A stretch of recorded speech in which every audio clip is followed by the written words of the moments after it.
From the opinion pages of the Wall Street Journal, this is Potomac Watch. Donald Trump wins the New Hampshire primary, but Nikki Haley vows to press on to South Carolina. What are her chances in that primary? Plus, in the Democratic race, Minnesota Congressman Dean Phillips vows to press on after winning 21% of the vote. What do the New Hampshire results tell us about a potential Biden-Trump rematch in November? Welcome. I'm Paul Gigot with the Wall Street Journal Opinion Pages, and I'm here with a couple of running mates, Kim Strassel and Kyle Peterson. Welcome, guys.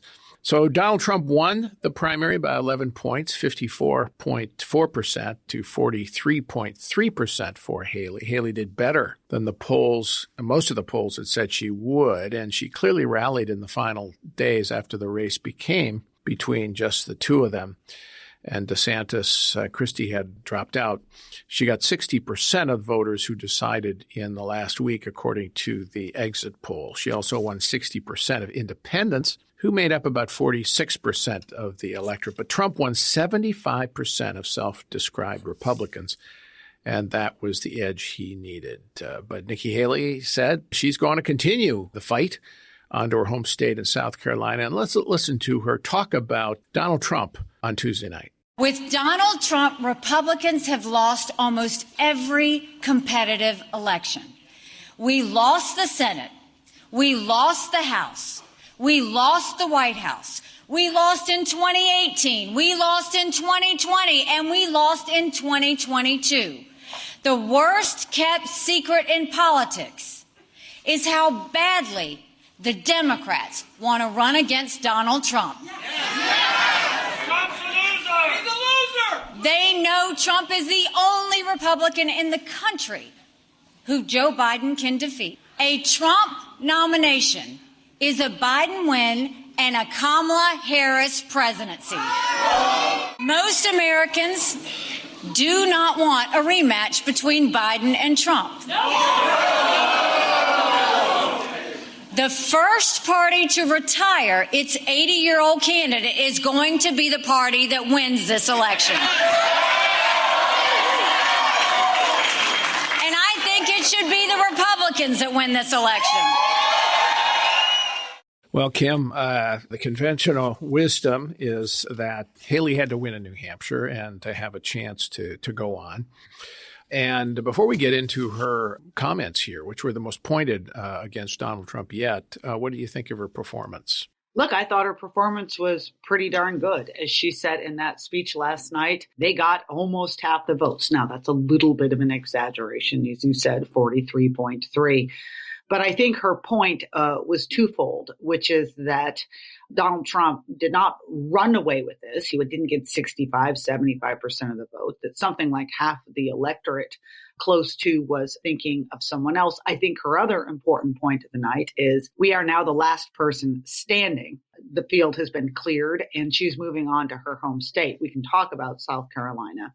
The other thing that she's really hitting on are, of course, these independent votes. Now, she talked about that in terms of electability and suitability in a general election. She didn't dive into the numbers, but those numbers are really quite striking. Donald Trump carried only 30% of independents who voted in the GOP primary in New Hampshire. That was compared to, I should note, about 37% that he carried in the general election in 2020. But that is a big deal because, as we know, independents are decisive in elections. So he only won independents by 4 points in 2016, but it was enough to help him win the White House. He lost them by 13 in 2020, and it was enough to lose him the White House.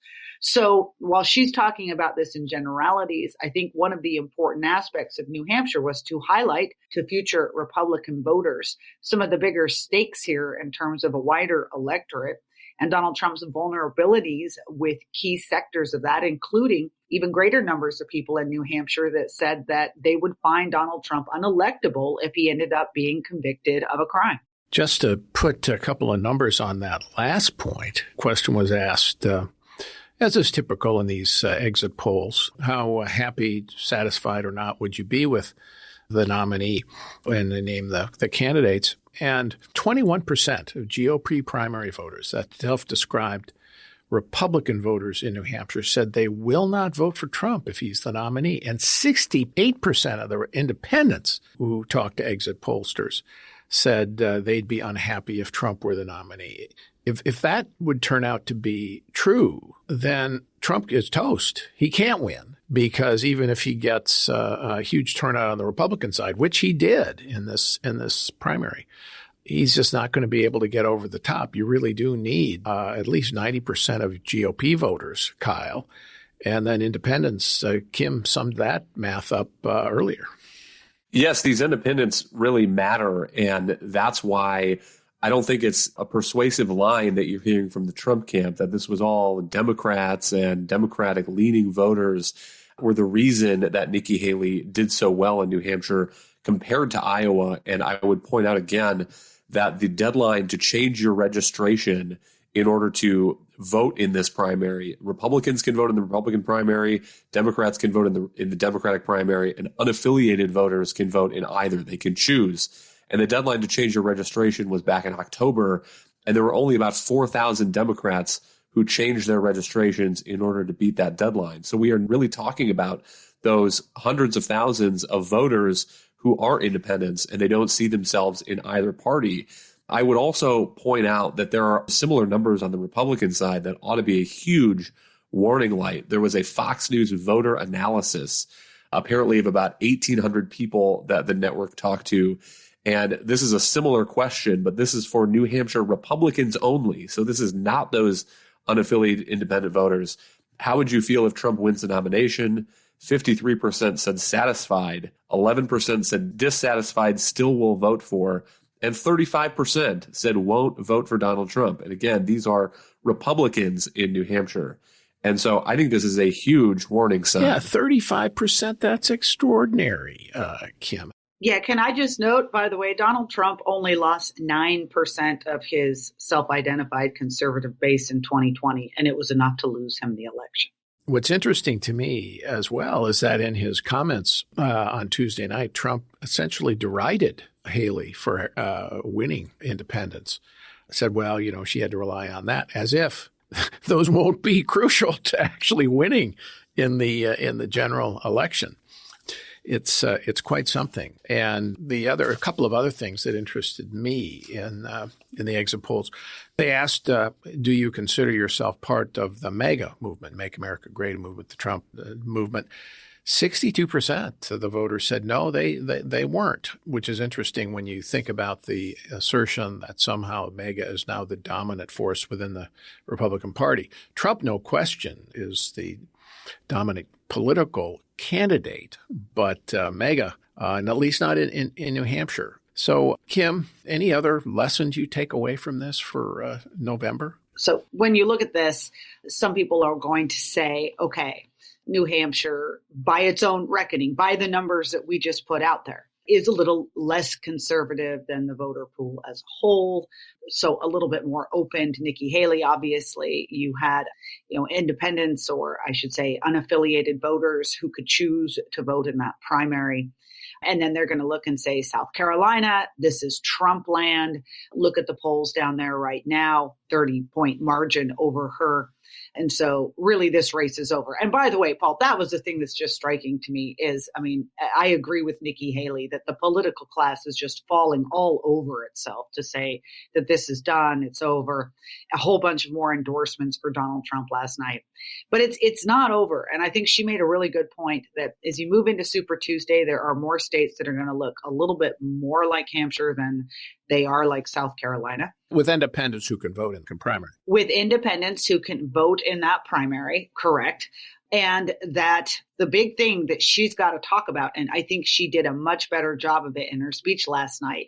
In fact, about 3/4 of her speech seemed to be focused on this question of, do you want to win? Do you want to win in the fall? Because we are setting ourselves up here for a disaster. Her point about the first party that retires its 80-year-old is going to be the party that wins this election. And talking too about the chaos and Donald Trump's electability, I think he's very vulnerable on this issue. Yeah, that line has the added advantage of being true. Absolutely. I think he's vulnerable on the age issue, but I think he's vulnerable on the electability point because this is what Republicans might like even more than Donald Trump. And to me, that's going to be the big test of the races ahead is do they prefer winning over their loyalty to a former president? All right, we're going to take a break, and when we come back, we'll talk a little more about the outlook for South Carolina and the endorsements that Donald Trump has got when we come back. Welcome back. I'm Paul Gigot with Kyle Peterson and Kim Strassel here on Potomac Watch. Let's talk about the endorsements lining up for Trump. John Cornyn, who is part of the Senate leadership, has now endorsed Trump. And it's interesting because he is thought to be a competitor to succeed Mitch McConnell as a Senate leader. McConnell, I suspect, will never endorse Donald Trump. Deb Fischer, a senator from Nebraska, has endorsed Trump. Earlier, John Barrasso, another member of the Senate leadership, had endorsed Trump. John Thune, interestingly enough, could be, and another member of the leadership who is thought to be willing to run against McConnell, has not endorsed Trump yet. Also had Ronna McDaniel, the Republican National Committee chairwoman, suggesting that Nikki Haley should get out. My own view, Kyle, is that that's not Ronna McDaniel's role. If anything, Ronna McDaniel should get out, given the performance she's had in the last couple of election cycles. But I guess she is bending the knee to Trump as well. But we're still a long way from getting to the point where this nomination is locked up. And I agree that you'd rather be President Trump than Nikki Haley right now with 2 wins under your belt. But it takes about 1,200 delegates to secure the Republican nomination for president. The New Hampshire primary, Donald Trump has won 12 delegates. Nikki Haley has won 9 delegates. You add all those together with the ones from Iowa, and here's the total so far. Donald Trump 32, Nikki Haley 17, Ron DeSantis 9, and Vivek Ramaswamy 3. And so we are still something like 1,170 delegates away from anybody having this nomination secured. And so I think that is part of what Nikki Haley is banking on. The unknowns about Donald Trump are greater than maybe any quasi-incumbent president who has run for re-election in our lifetimes. And so I think she has an incentive to stay in and see what happens, see if she can make any headway in South Carolina and some of these Super Tuesday states, many of which have open primaries similar to New Hampshire, where unaffiliated voters can turn out and get Republican ballots. I also think it's a bet by Nikki Haley on the future of the Republican Party. She is still young and could have a career and run again in 2028. So part of this, I think, might be a bet on her part that she's looked at these numbers of independents and she doesn't think that Donald Trump is going to win if he gets the GOP nomination. And so by continuing and racking up delegates and making the case against Donald Trump, she may be in a position, she thinks, if Donald Trump loses in November, to say, I told you so, and let me show you what the future of the Republican Party could look like if we want to rebuild it. All right. So, Kim, if that's all true, then why is the Republican office holder elite and the press corps falling in line? I mean, I was watching CNN last night. I know, for my sins. And I mean, the disdain that they had for Haley's chances. I mean, they basically were just dying to have Donald Trump be the nominee. It's extraordinary just how eager they are to have Trump represent the Republicans. Why are they falling in line so much? I mean, if you wanted to take the kind analysis, you could suggest the pragmatic reason that they were doing this is the argument that he's ahead. He did well in both Iowa and New Hampshire. Every day that we don't have a nominee, it's money that we're spending fighting each other where we should be united now around one person, fully trained on Joe Biden. I get that. And actually, at times, that is a pragmatic argument that is made in parties. That's not what this is. OK, so let's be unkind. This is about sucking up. This is about brown-nosing. This is about being on Donald Trump's side, getting back on the Trump train before it runs you over. Because again, Paul, look, if he is likely to win the nomination, and this is a cynical calculation that all politicians make in the end, is do you want to be on the inside or do you want to be on the outside? If you're on the inside, there's a chance at a cabinet post. There's a chance at making sure that your legislative priorities are heard under a new president. If you're on the outside, you risk being lambasted by Donald Trump and his MAGA voters. I think that Donald Trump, more so than past politicians, that threat is more vivid to people because he's so personal and so aggressive about his criticism. But this is also an impulse that you see whenever there's a race of people rushing to go stand in the right corner. All right, let's listen to Donald Trump on Tuesday night talk about Nikki Haley, because it's pretty clear that she is getting under his skin. But I felt I should do this because I find in life you can't let people get away with bull.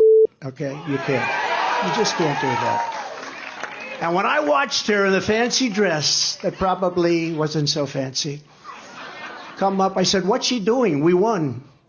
And she did the same thing last week. And just a little note to Nikki, she's not going to win. She's not going to win. But if she did, she would be under investigation by those people in 15 minutes. And I could tell you 5 reasons why already. Not big reasons, a little stuff that she doesn't want to talk about. But she will be under investigation within minutes. And so would Ron have been. But he decided to get out.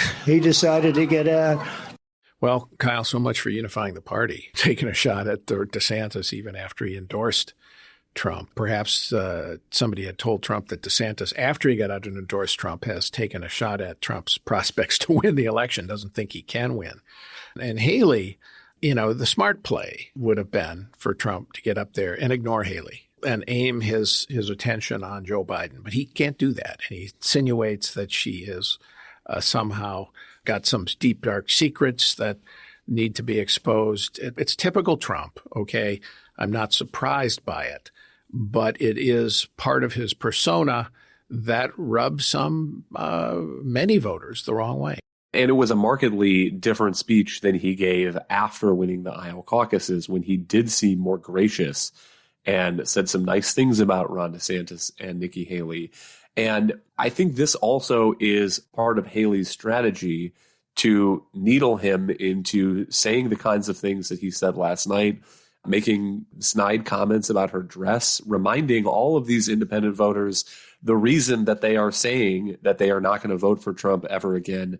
And she keeps bringing up this issue that Trump won't debate.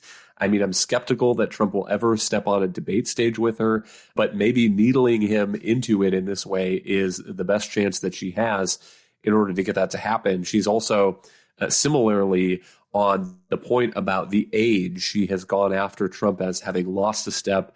And then Trump comes back and says, well, I aced my dementia test. Remember, let me tell you all about it. I would probably do better than Nikki Haley. And she has been pretty good, I think, about coming back and saying, oh, well, if that's the case, the real test of this is get on a debate stage with me. And I don't know if that will have purchase with any voters in states like South Carolina. But I do think that it is a good strategy in terms of trying to remind the electorate, this is what you're going to get if you get 4 more years of Donald Trump.